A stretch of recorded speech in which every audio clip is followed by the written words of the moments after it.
Yes, I'm sure of it.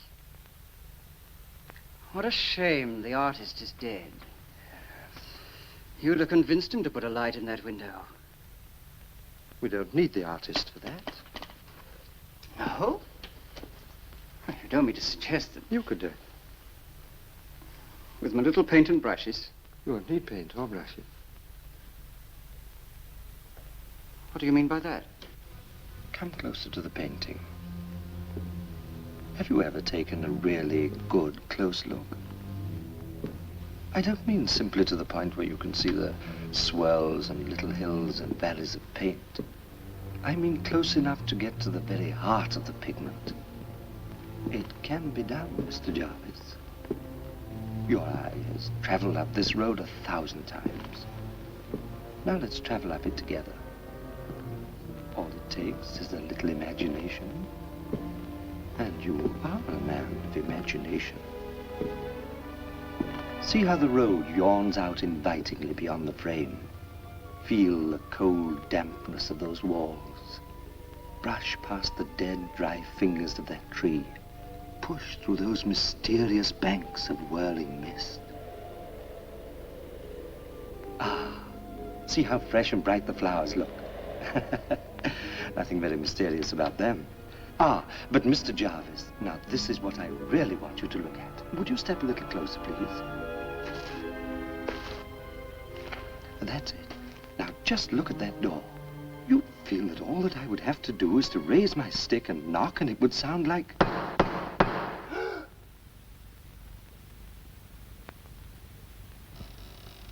But what...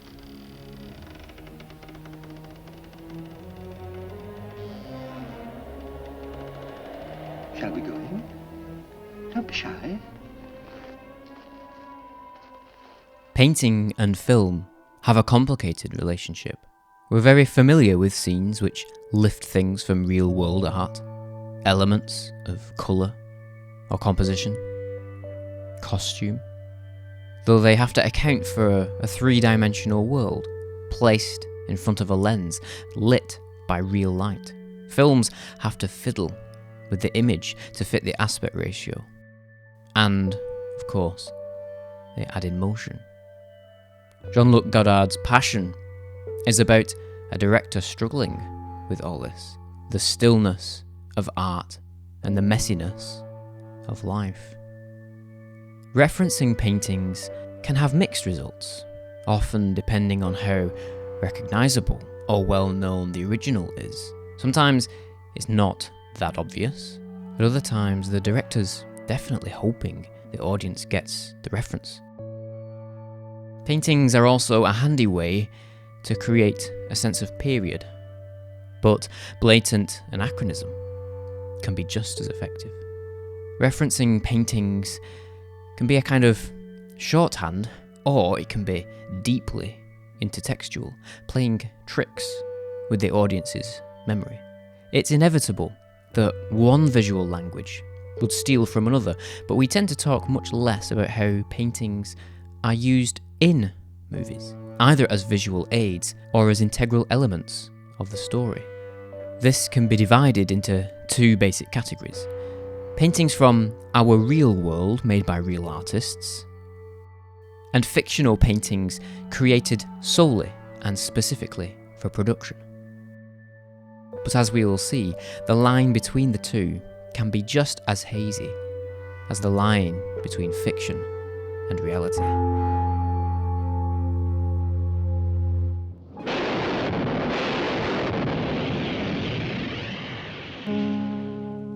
More than any other genre, film noir of the 1940s had a morbid fascination with paintings, specifically with portraits. Laura. A detective falls for a portrait of the woman whose murder he's investigating. The director, Otto Preminger, matches their eye lines, places them in the same shot as if they were in the same room, but it wasn't a painting. The prop was a photograph, touched up with oils and varnish. Laura was an illusion. Many films of the same era would use the same trick, but some did employ real artists. The strange amateur paintings in Fritz Lang's Scarlet Street were painted by the equally strange Hollywood caricaturist and alleged forger, John Decker. They were later sent to the Museum of Modern Art for an exhibition in March of 1946, one of the first times movie paintings went on the road. The more successful uses of paintings in cinema tend to explore painting's artificiality, the gap between world and image. One of the best is Lang's The Woman in the Window. A man sees a portrait in a shop window. Then he sees the reflection of the sitter standing on the street behind him. For a moment, they exist in the same space. What follows is a doomy meditation on the perils of confusing art and life, of trying to get them to align, to exist in the same frame. The portrait was painted by Paul Louis Clemens, who mostly made derivative, Renoir-ish portraits of celebrities. The Coen brothers, Barton Fink, would recycle the mysterious painting trope from the 1940s, or at least a cheap motel version of it. Fink is a screenwriter determined to write something real. But he's so cut off from reality, he's incapable of recognising it. At the end of the film, he finds himself on a beach with a woman exactly like the figure in a painting from his hotel room. "Are you in pictures?" he asks. "Don't be silly," she replies.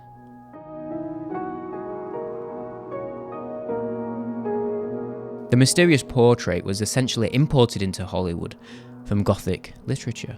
But while books don't have to actually show their fictional paintings, films do. Albert Lewin's 1945 adaptation of The Picture of Dorian Gray. The film is mostly in black and white, but switches to 3-strip Technicolor for key shots of the painting. Gray's portrait ages and decays, while he remains unchanged through the years, upturning the normal relationship of painting and sitter. Henrique Medina's picture of the youthful Gray is a pretty decent stab at 19th century portrait painting, so it's all the more shocking when Ivan Albright's nightmarish modernism appears. The camera starts in close up and pulls back, like a shriek. Albright was like a movie director himself, building elaborate sets, costumes, and props from which to paint. The painting has remained on display at the Art Institute of Chicago, while Cindy Sherman recently dug out Medina's young Dorian for an exhibition at New York's Swiss Institute. Movie paintings cast a spell. They have their own unique aura. Albert Lewin later directed Pandora and the Flying Dutchman, for which Man Ray supplied a painting and a chess set. But perhaps he also influenced that film's lucid dreaminess, a dreaminess which also seems to owe something to Paul Delvaux, proving once again that surrealism is way better suited to film rather than painting. Lewin later directed The Moon and Sixpence, a story based on the life of Gauguin. He seemed to have a feeling for paintings. Susan Fellerman called him the Botticelli of Hollywood. More overtly supernatural is William Diatelle's Portrait of Jenny, based on Robert Nathan's novella of 1940. A struggling artist meets a girl. She seems to age every time he sees her. He paints her picture. He becomes successful. But the girl vanishes when the painting is complete. Like the picture of Dorian Gray, Portrait of Jenny's final shots show the painting in Technicolor, but only after an astonishing sequence where the film turns green. Then sepia, tinted like a silent movie. It's as if we've come out the other end, out of a dream and into reality. They are two people who were lonely in life, she tells him. They should have been together. Time made an error. It's the kind of thing a painting might say. The portrait of Jenny was painted by the academic painter Robert Brackman.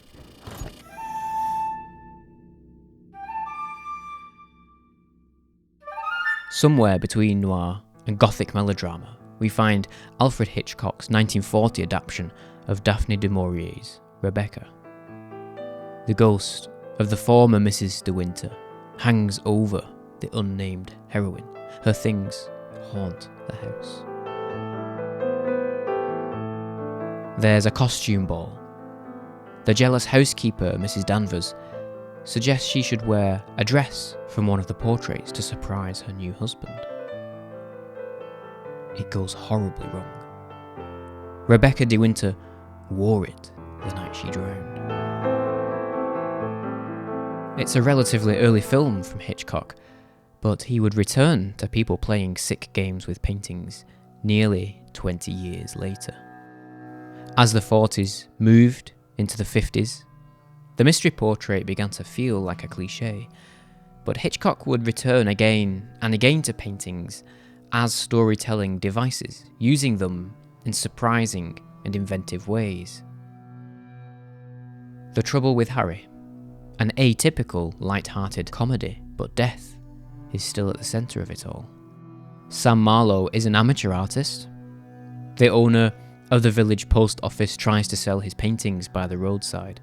"I don't understand your work, I think it's beautiful," she says. It's delivered, wonderfully, as a single sentence. Movies often get humour from showing the work of amateurs. That's beautiful. I like this one. One dog goes one way and the other dog goes the other way. But the paintings in The Trouble with Harry were made by a real artist, John Ferren, an early member of the New York School of Abstract Expressionists. Movie critics referred to the painter in the film as being hopelessly fifth-rate. Hitchcock would have loved the irony. While it does play out the required upside-down painting joke, The Trouble with Harry is a rare example of abstract paintings being used in movies for anything more than cheap laughs. Sam goes out to sketch the landscape. It's only after a while he realises that the two lumps he's been drawing are the feet of a corpse. The body itself becomes an abstract problem to deal with throughout the film, its personhood quickly evaporating. Hitchcock chose Ferren's paintings to reflect the autumn colours of the Vermont landscape, but they also suggest a wildly different inner life, something in the people and the place which is unquantifiable. Much of it takes place out in the woods, a place away from the community, where anything can happen. There's also the suggestion that the abstract thinker, the artist, is the only one capable of drawing the threads of Harry's life and death together, turning them into something new. Marlowe is the name of a famous fictional detective. It's as if the cynical private eye of the 1940s has become a dreamer, someone who reshapes the facts, reshapes the world to make it fit. Confronted with the drawing that proves he saw Harry's body, Sam simply redraws it. "You just destroyed legal evidence," says the lawman. "No, you misinterpreted my art," says Marlowe. But Hitchcock would also investigate the dangers of dreaming, of following an image or an idea at the expense of reality. Vertigo, his 1958 masterpiece, would bring the mystery portrait of Noir back out for one last showing. A woman, Madeline, becomes obsessed with a painting. She acts as if possessed by the woman in the portrait, Carlotta Valdez. Scotty, the private detective sent to follow Madeline, becomes obsessed with her in turn. Madeline wears the same necklace, buys the same flowers, styles her hair to match Carlotta's. A dream sequence designed by John Ferren, the artist who made the paintings for The Trouble with Harry, and who also painted the portrait of Carlotta, Scotty's obsession with Madeline is inseparable from Madeline's obsession with the painting. It's all part of her allure. Scotty's friend, Midge, deep fakes herself into the portrait. He doesn't find it funny.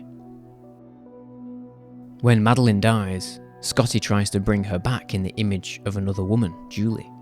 He changes her clothes, her hair and makeup, calling the shots like an art director, but it's a project and a relationship doomed from the start.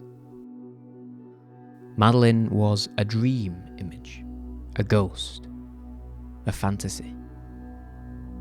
A made-up anachronistic painting by a real artist, which is also at the centre of a web of intrigue, obsession, and death. The portrait of Carlotta might be the ultimate movie painting, right down to the fact that the painting itself is a bit rubbish.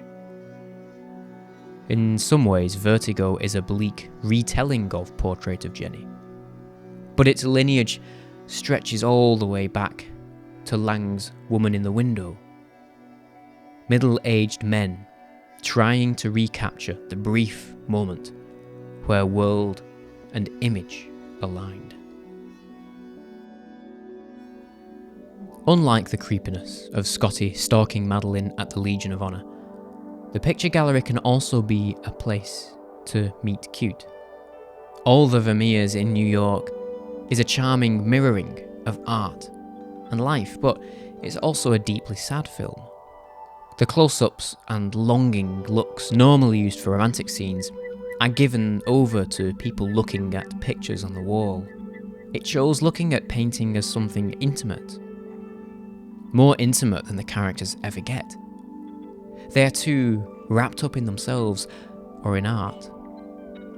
The man sees the Vermeer in the woman, thinks she'll offer the same escape from his empty life that the paintings do, but she doesn't. The gallery scene shows the transmission of feeling from painting to person, and ultimately the vast amount of space between them. It plays out the entire drama of the film in microcosm. Paintings in movies tend to go hand in hand with doomed romance. Joanna Hogg's The Souvenir takes its title from a Fragonard painting, which features briefly in the narrative. Julie and Anthony are in a toxic relationship. Julie's a film student, naive, unsure of herself. Anthony uses heroin, lies about it, steals from her. Julie says the girl in the painting looks sad. Anthony says she looks determined. Julie later finds out that Anthony overdosed in a public bathroom at the Wallace Collection, the gallery where the Souvenir hangs. The film ends with Julie sad, but determined.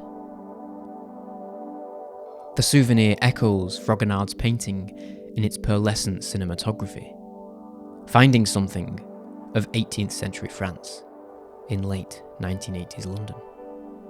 Based on a scene from Rousseau's 1671 novel Julie, or The New Heloise, the painting loops around itself elliptically. The S she's carving might as well be a figure of 8, or an F for Fragonard. Like the lapdog, it's a symbol of fidelity.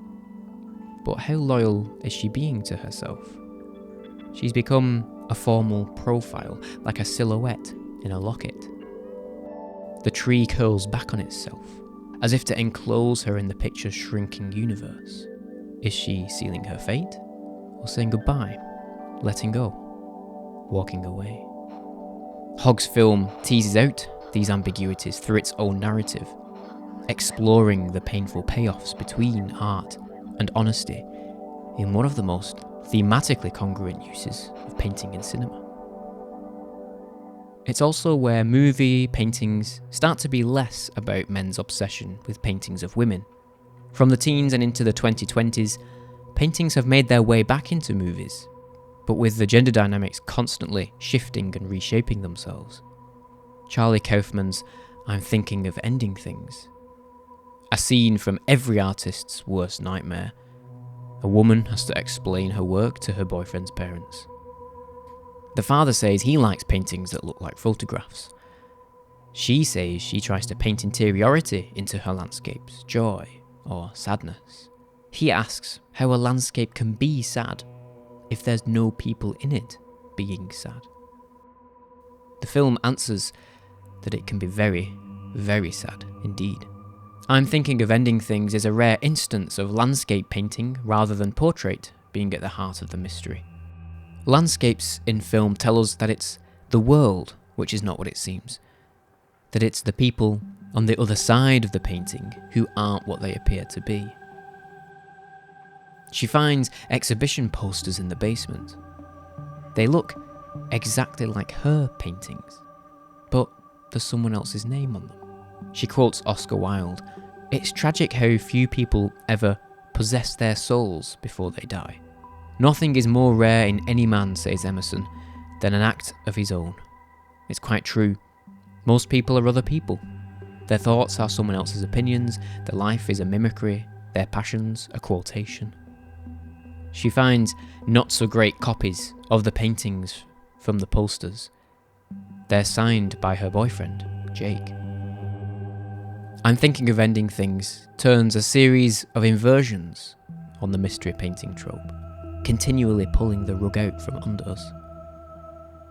We assume the paintings were created for the film, that they are made up. But they aren't. She is.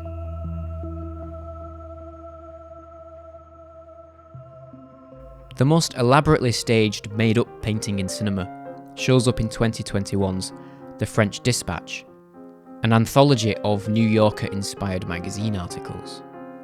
In a 30-minute segment titled The Concrete Masterpiece, it presents the complete biography of Moses Rosenthaler, an artist of the fictional French splatter school and inmate at the local prison.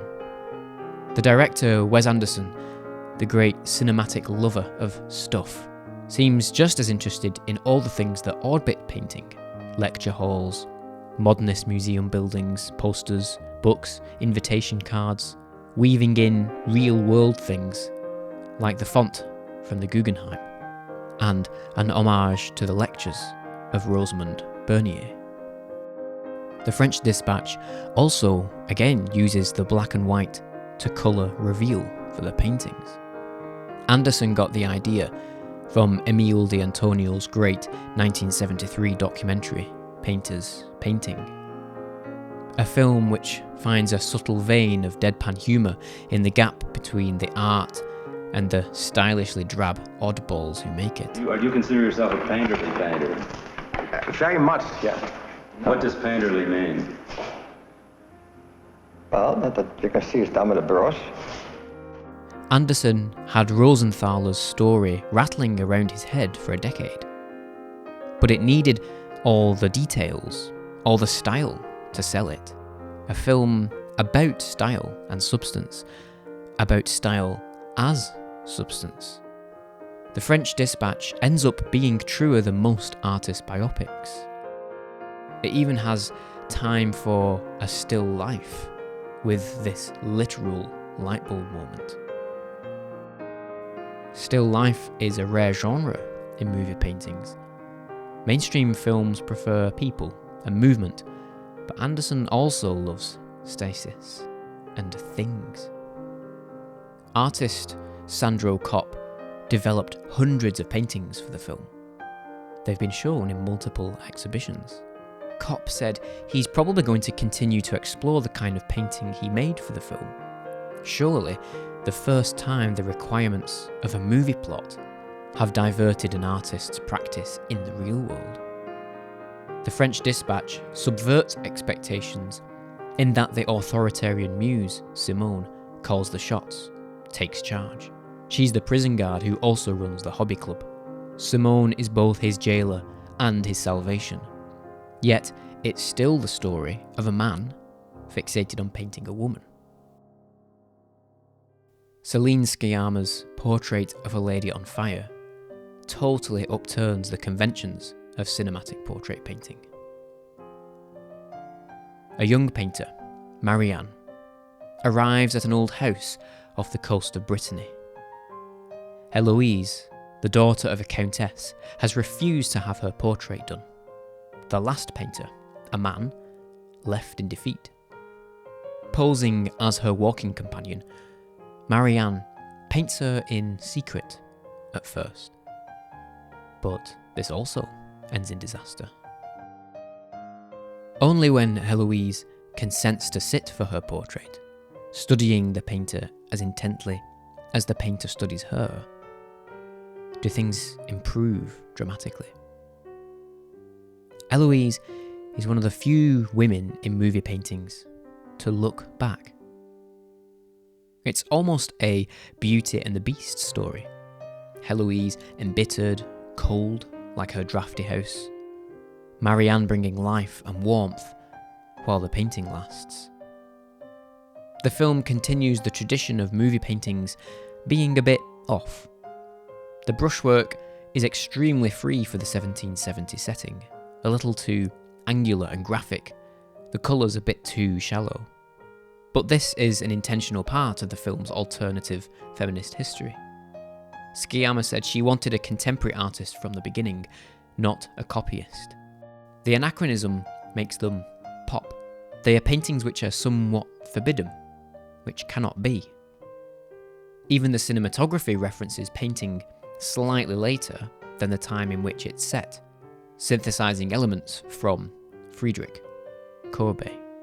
It's as if the characters' inner lives have a wild romanticism, but that they are trapped in a restrictive past which holds them back.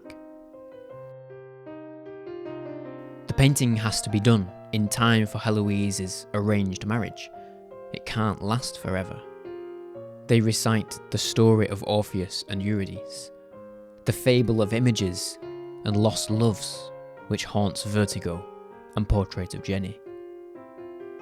But unlike the obsessive men in those films, they make peace with their separation. Heloise takes control, tells her Orpheus to turn around, let go. They'll have to be content to live with the memory, the image.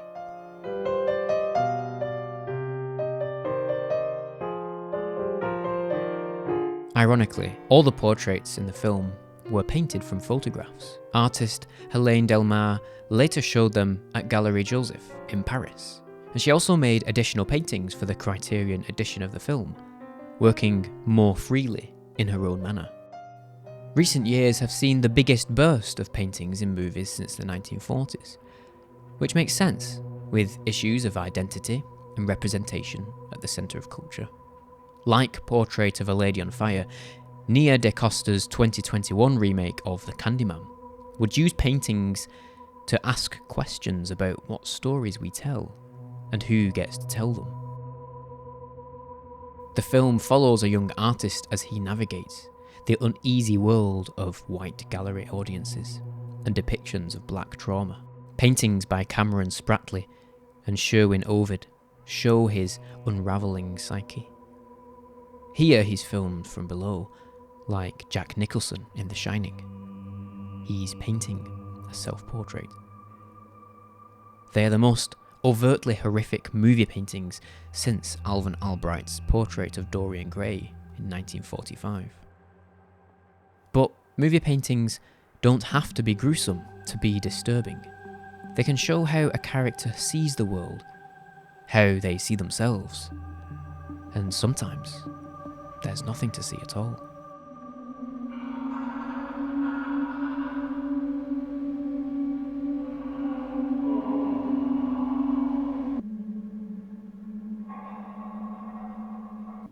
The most haunting paintings in all cinema hang on the walls of a hotel room at the other side of the universe. They shouldn't be there, but they are. Like the hotel room in Barton Fink, the hotel room in 2001 Space Odyssey has no windows. Paintings take their place. Along with the 18th century French furniture, they are a comfort and consolation for the stranded astronaut. Stanley Kubrick called it a human zoo. For once, the composite, anachronistic qualities of movie painting are a part of the story. They become diegetic qualities rather than qualities we should ignore. The props themselves are composites of various real-world Rococo paintings. Most identifiable are two versions of Francois Bauch's La Tendre Pastorale.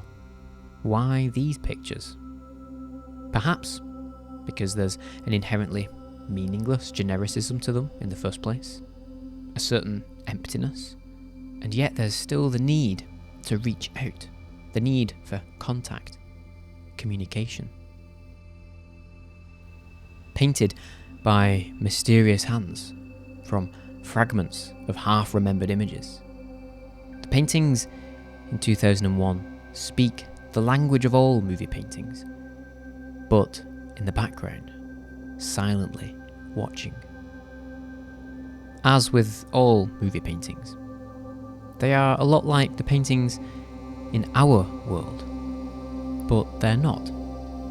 They come from somewhere else, somewhere we can never go.